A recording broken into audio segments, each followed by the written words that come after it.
Histoire mondiale de la France. Ouvrage collectif dirigé par Patrick Boucheron. Aujourd'hui, 1917, La vision kanak. Écrit par Alban Bensa, lu par Vincent Dissèze. La France a pris possession de la Nouvelle-Calédonie le 24 septembre 1853. Cet arraisonnement a contraint les autochtones, qui se désignent aujourd'hui comme Kanaks, à un curieux clivage de leur subjectivité politique. Le système colonial les a rendus français malgré eux, mais sans jamais vraiment les accepter comme tels.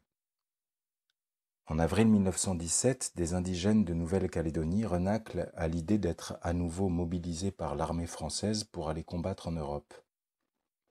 La mauvaise nourriture, le froid, l'isolement, la violence extrême des combats les incitent à prévenir, dans de multiples cartes postales et lettres, des dangers de la mort probable qui attend ceux qui, là-bas, au pays, prendraient le risque de s'engager avec eux pour la France.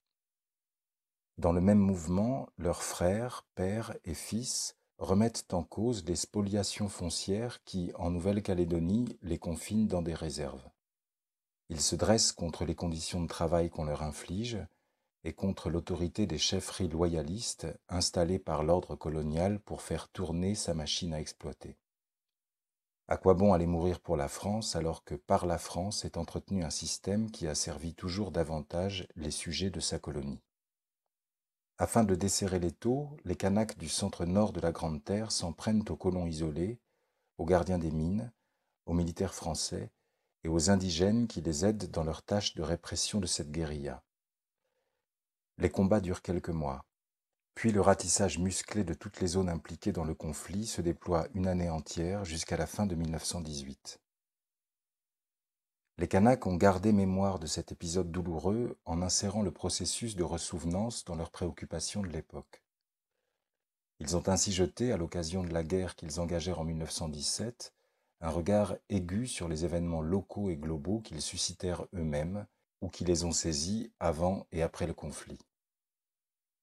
Dans des poésies-récits, appelées ténaux, œuvres orales ou écrites, des lettrés ont, dans leur propre langue, le païssi ou le semoui, construit les faits en événements par le jeu d'une narration versifiée qui condense l'histoire, les réflexions et les émotions en référence aux critères kanaks de vérité. Ces créations nous éclairent sur les modalités selon lesquelles les indigènes colonisés ont appréhendé la France, sa politique, ses ennemis et ses alliés au tournant de la guerre 14-18.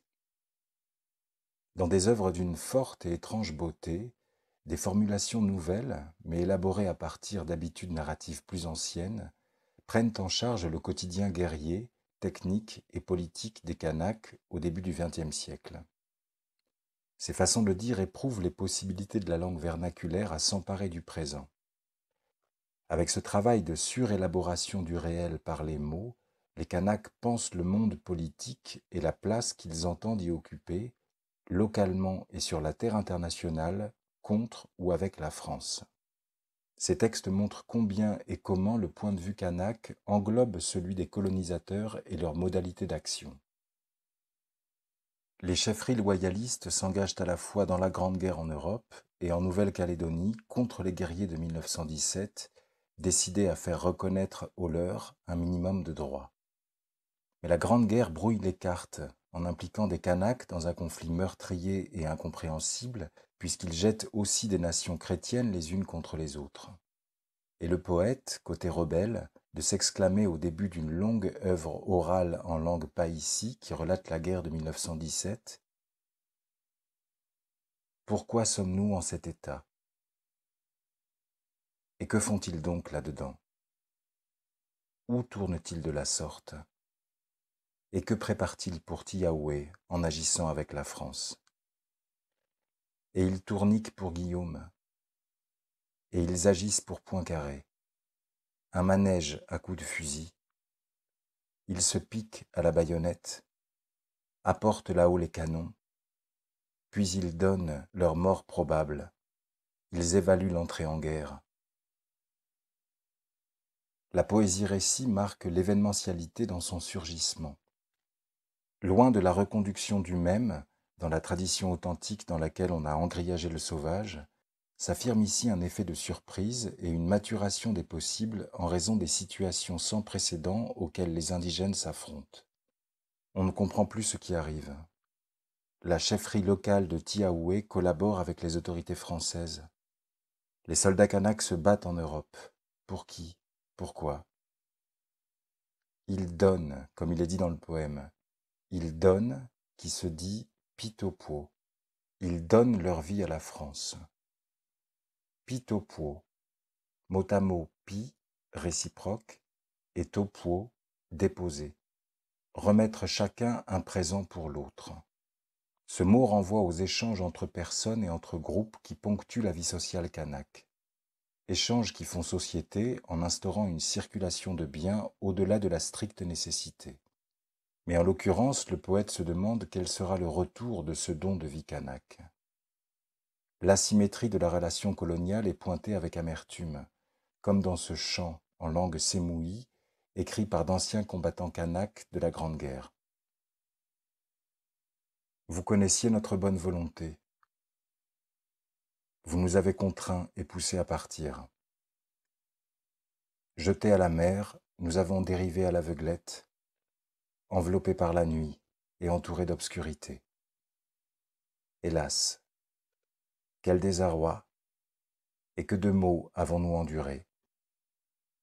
Nous nous sommes couchés à terre, car s'abattait sur nous la mitraille de Guillaume. Nous avons crié « Haïpa » et nous l'avons bravé. Reste maintenant la honte. Je me sens lâche aujourd'hui car j'ai abandonné mes pères et mes grands-pères. Leurs cendres fertilisent le sol. Ils pourrissent loin de moi. Laissons-les à leur sort, car telle fut notre volonté.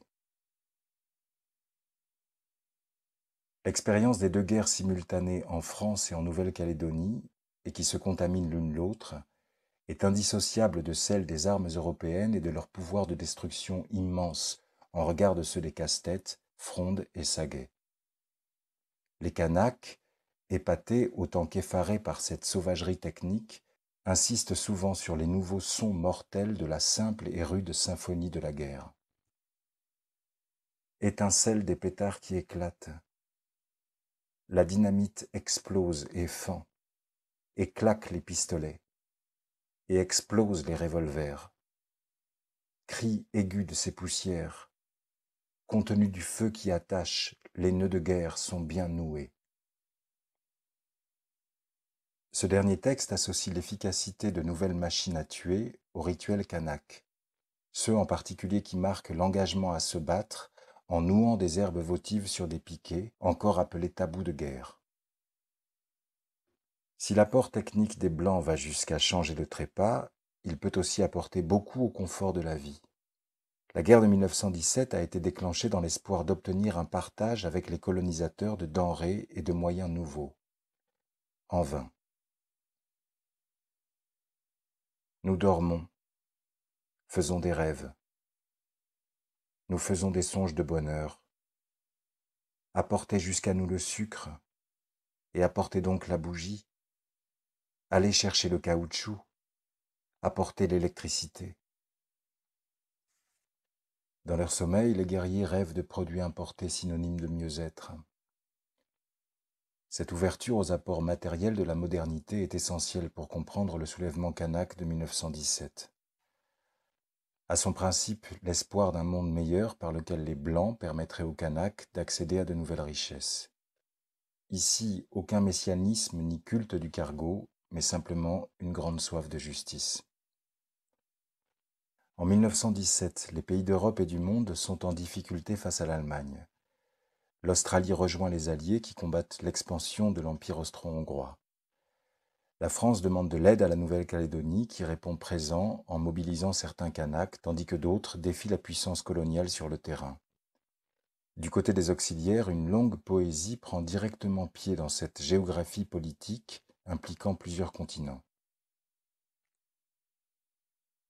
Les soldats anglais sont en rang, et Paris porte les baïonnettes, et les canons allemands s'alignent, répercussions en Italie, et Sydney prend place dans le tout.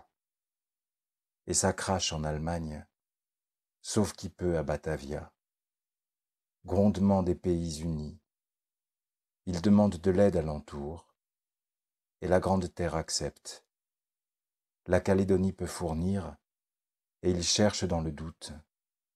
Ils sursautent et m'interrogent, et demandent un mur qui protège, où s'appuyer pour espérer une pierre, où fonder la confiance.